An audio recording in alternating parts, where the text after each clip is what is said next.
প্রিয় দর্শক, এই যে দেখুন আমার সামনে একটা বই রয়েছে। আমি বেশি কিছু দেখাবো না, শুধু 2-3টা জিনিস আপনাদেরকে দেখাবো। যদি এই বইটাতে যা আছে এটা পড়া হয়, তাহলে বাংলাদেশের একজন সুস্থ মস্তিষ্কের অধিকারী নাগরিক তারা বাংলাদেশ সরকারের প্রধান উপদেষ্টার এই সিদ্ধান্তকে মেনে নিতে পারবে না। এই বইয়ের নাম মুসলিম হত্যার সংখ্যা কত। এই বইয়ের আপনার 15 নম্বর পৃষ্ঠায় কি বলা হচ্ছে? আর্মেনিয়ানরা ছুরি দিয়ে বন্দি গর্ভবতী মহিলাদের পেট ছিঁড়ে জীবন্ত শিশু, জীবন্ত ভ্রূণ কুকুরকে খাইয়েছে। একজন প্রেগনেন্ট মা বোনের গর্ভের ভেতরে যেই বাচ্চা আছে, এই গর্ভ কেটে সেই বাচ্চা বের করে আর্মেনিয়ানরা খাইয়েছে কুকুরকে। এরপরে তারা মহিলাদের পেটে খোলস, জীবন্ত বিড়াল, সাপ, ব্যাঙ, ইঁদুর দিয়ে ভরাট করে সেলাই করে দিয়েছে।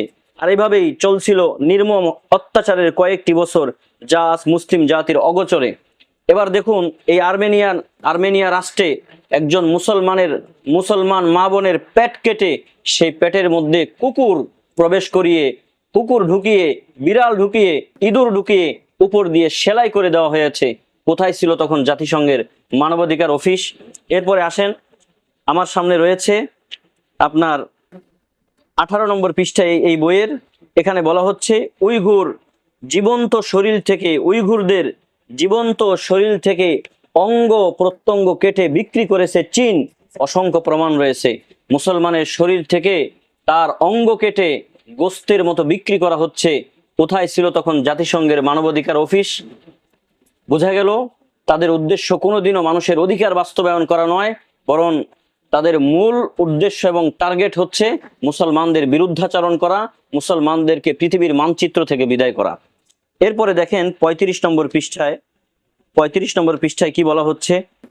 আপনি আশ্চর্যান্বিত হয়ে যাবেন। জীবন যেখানে যেমন, ঘাসের তৈরি স্যুপ দিয়ে ইফতার করা হচ্ছে গাজায়। ঘাসের তৈরি স্যুপ দিয়ে ইফতার করা হচ্ছে গাজায়।